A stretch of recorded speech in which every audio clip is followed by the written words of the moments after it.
You know, I knew everything there was to say about my friend Tom LaBonge, but I didn't know what to say about Frank Borden, the other gentleman getting the plaque today. And lo and behold, I'm reading Deputy Fire Chief, all this stuff.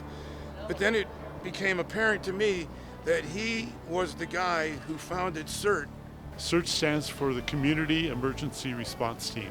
So CERT's job is to act as an extender to either the fire department or the police department to assist during times of emergencies, to inform the public of how to deal with disasters and hazardous situations.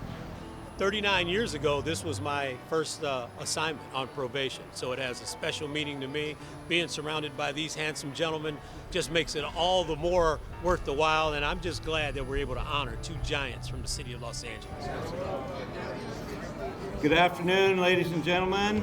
If I could get you to take a seat, we'll kick this off. My name is Jim Finn. I'll wait.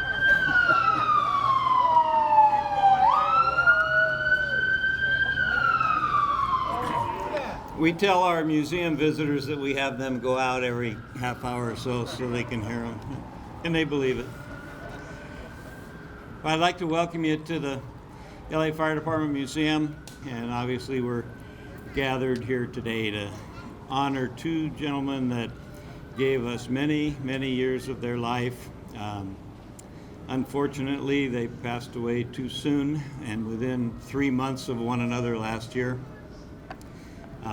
So we're not here as a memorial. This isn't supposed to be a memorial service. And you notice the flag's at full staff, and that's because we're here to honor the work that they did on behalf of the Historical Society. First, I want to introduce the wives of the two people we're honoring today.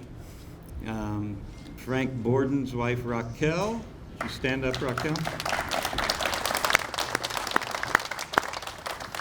And Tom LaBonge's wife, Bridget.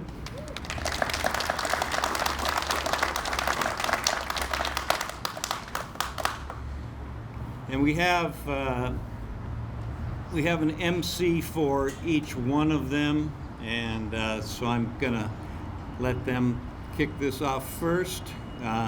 Gary Goltz, longtime friend of Tom's and a co-founder of the 10-4 event.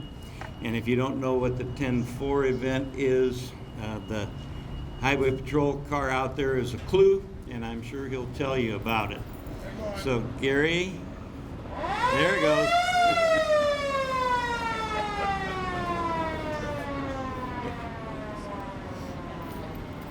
Come on up.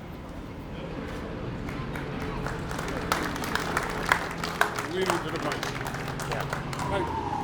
I really don't need any notes to talk about my departed friend and brother from another mother, Tom LaBonge. Mr. Los Angeles, as you all know. I didn't know him nearly as long as most of you. The way I met him was just by coincidence. In 1996, after I built that car, after my favorite TV show, the Broderick Crawford series, Highway Patrol, I got a call from the AAA, I think they call it something different out here, California Automobile Club. I'm from Pittsburgh, sorry. Anyhow, they said, we're gonna honor Griffith Park, I think it was the 75th anniversary, and they said, we want a car for each year, and your car is gonna be the one for 1955. And I said, oh, great. So I drove it down there, and they told me where to park it. And there was this guy, about my age, and he was shooting pictures of my car like a banshee. Click, click, you know. And we're talking about music, and he grew up in LA, and he knew all about the Canyon and Crosby, Stills, Nash and Young and Joni Mitchell and all those people. You know, oh yeah, we like that stuff. And of course, we start talking Broderick Crawford and Highway Patrol and how much we love that show. Then he mentions to me another show that he liked. He said, I doubt you ever heard of this one. I said, try me. He goes, Rescue 8. I said, Rescue 8, are you kidding me? That was one of the greatest shows ever on television. I was a fan of that show too. So let's get back to Tom. I've never met somebody in my whole life that was as nuts about different things from Los Angeles as I was, and real detailed stuff. We were meant to be good friends. Then when he became the city council member over District 4, he assigned me to be his $1-a-year man. And one day he called me up and he said, it's the CHP's 80th anniversary. You're my $1-a-year man. What are we going to do? And I said to him, well, there's only one thing we can do. And he said, what's that? And I said, we got to do a parade down Hollywood Boulevard with all the classic highway patrol cars and all that. We'll invite Eric Estrada and Larry Wilcox and Kent McCord and all the people. And we'll go down and we'll stop right at Broderick Start. And I said, so we'll go down there and we'll give speeches and everything. And he said, what day are we going to do it? And I turned to him and I said, there's only one day we can do it. He goes, what's that? And I said, October 4th. And he goes, why October 4th? And I said, it's 10-4 day. Of course we're going to do it on 10-4 day. And he loved the idea, and we started that in 2004. And I'm going to tell you, we didn't do it because of COVID the last 2 years. And I'm doing a big push, not for me, but for Tom. I want us to restart that again this October 4th and do it in his honor. And I got a good idea too. Instead of just making it for law enforcement, we'll call it for first responders. And we'll do it for all the great first responders that have been out with COVID and helping everyone. The new chief I read is a paramedic. First time they brought somebody from that discipline. So I think we do it for first responders in honor of Tom LaBonge, and we get a proclamation through City Hall to make 10-4 a permanent day to honor all first responders in the memory of Tom LaBonge. That's my goal in life. I want to see that happen, for real. I see Mary Kate, I see Charles, I see Bridget out in the audience, I see John Rotundi. These were all people that knew him his whole life. I didn't have that honor and privilege. If there was one person that I bonded with instantly, it was your dad, Mary Kate. We really, I mean, it was amazing how you meet somebody and you just feel that karma. Anyhow, I love Tom and I miss him. And there isn't a day that goes by that I don't think about something that we did together. He's just, he's gone, but he's still here. He's here with all of us. I mean, no one had the energy and the karma that guy had, and I just love him. I love him. I miss him. And now I'll get into the story. It ties into the segue to Frank Borden. When Bridget called me back in April, she knew I was standing there with Shotgun Tom Kelly, and I had gotten Shotgun to come to the Claremont CERT car show. One of my students' parents is in CERT, and she said, you need to help these guys with their car show. You know all about this kind of stuff, Gary. So she brings in Robert Gordon. Robert, stand up, please. Take a bow. Robert runs the Claremont CERT. At the show, Bridget calls up and says, they're doing this thing for Tom at the LA Historical Fire Museum where we used to stage for 10-4 day. And can you get Shotgun Kelly to be the MC? So I asked Shotgun, he says, I got to do this thing for Sirius up in Modesto. I can't do it. So I just thought for a few seconds and I said to Bridget, I can speak in front of groups. I've done it. Let me do it. And sure enough, she said, go ahead. Anyhow, I knew everything I wanted to say and some about Tom, but I didn't know anything about Frank Borden. So I looked him up this morning. And lo and behold, I see your husband was the founder of CERT nationwide. First, I thought I read it wrong. I thought, he was the head of the CERT in LA. But I kept looking at it again and again. And when I finally had the confidence to say Frank Borden was the founder of CERT nationwide, I immediately called Robert Gordon, who did that car show in Claremont and just became the chair of Claremont CERT. And I said, you got to go with me to this thing today. This is to honor the founder of CERT. Here's the beauty of Tom. Everyone here knows him. They all know what he did. I could cover things and they'll go, yeah. We all loved him. He was alive and he's going to live on in all of us forever. I mean, I just miss him every day. What can I tell you? And again, I'm absolutely honored to have been asked to do this today. And have I said enough, Jim? You think so? If you're happy. All right. Well, I'm going to let you have the guy come up and talk about Mr. Borden. Thank you.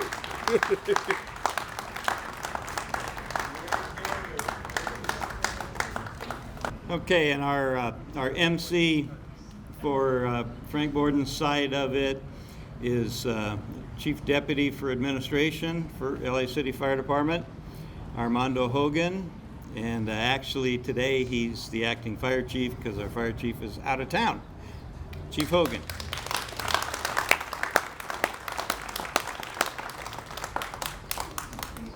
Thank you, sir. You know, a lot of you refer to him as Jim. I don't. He's Captain Finn to me because I'm always worried about the possibility he could still fire me. So that's why I have to refer to him as such. So is everybody feeling all right? Isn't this an outdate? Exactly. Give yourselves a round of applause. You look great. Your applause gave me an opportunity to put my glasses on, so thank you very much.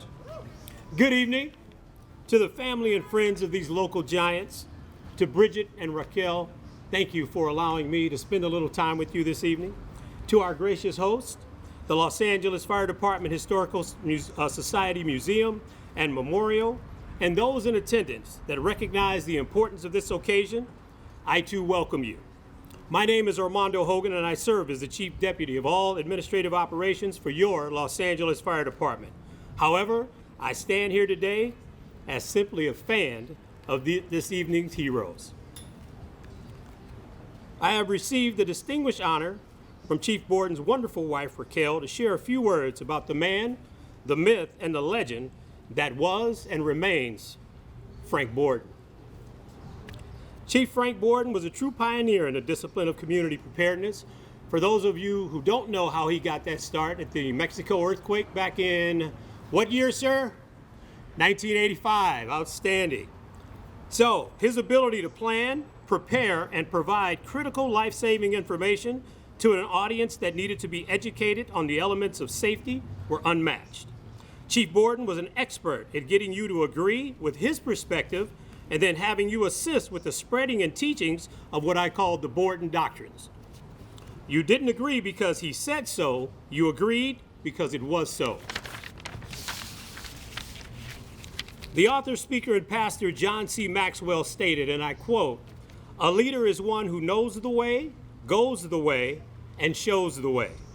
Chief Borden led by example, passion, and purpose. His goal was to benefit others through awareness and safety.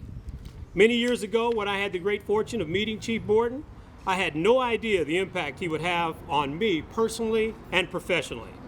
In 1987, truth be told, I never put in a request, paperwork, or inquired about working in the newly formed Disaster Preparedness Division. I was drafted by Chief Borden, then directed by him to report to an assignment that I knew nothing about. However, once meeting Chief Borden and his team, I realized and recognized this officer was the real deal. Chief Borden told me this assignment would benefit and develop me for years to come, and he could not have been more accurate. The scholar, organizational consultant, and author Warren Bennett said it best, and I quote, "Leadership is the capacity to translate vision into reality." No one, absolutely no one, fits that description better than Chief Borden. I thank you all for the opportunity to share with you the man, the myth, and the legend that will be forever represented by this plaque on the wall and the huge place he shares in all our hearts. So I want to thank you all again for allowing me to be here. I've got about 90 stories to tell you, but I think we're here for the plaques, right? And nobody can follow Gary with stories, right? So I want you all to take care, be safe, and I wish you and your families my absolute best. Thank you. I want to add one more thing to both of these guys, Frank Borden and Tom LaBonge. As a Jewish guy, we have a word to describe these two types of people. They were mensch. That's the highest compliment you can give somebody as a Jew. And I'm going to tell you, Tom LaBonge was a real mensch, and Frank Borden was a real mensch. And on my dad's grave, we have "Here lies a real mensch." And that's something to live for. Those two guys were mensches. And remember, that's not to be confused with son of a Mitch, okay? Just so you know. Thank you. Thank you, Chief. Okay, we have one more person that's going to speak, and that's retired Fire Chief Bill Bamatri and his wife Liz, who's here. I don't know if Liz wants to tag team with him, but you're welcome. Hey Liz, tag team.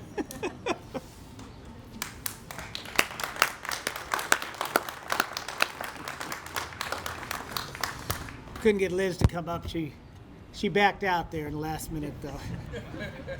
I think all of us are here this, and we wouldn't have missed it for a whole host of reasons.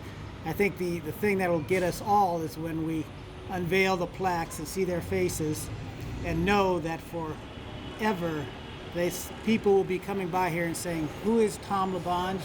Who is Frank Borden? And we know, and they will know. I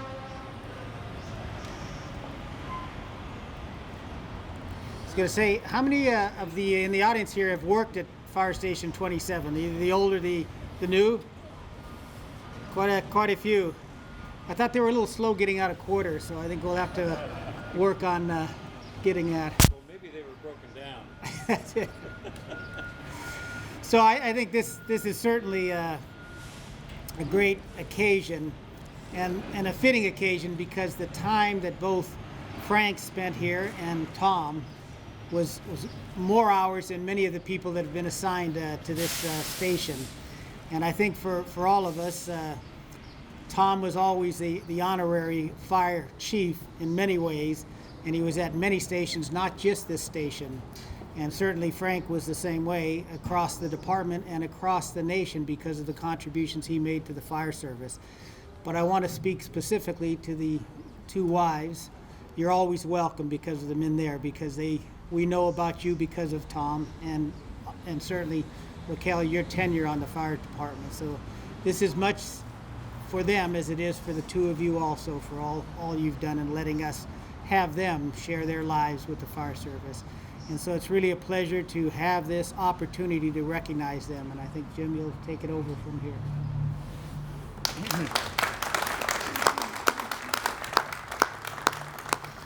Okay, I think we'd like to have the families come up, and also the two MCs, if you would escort Bridget and Raquel and their families.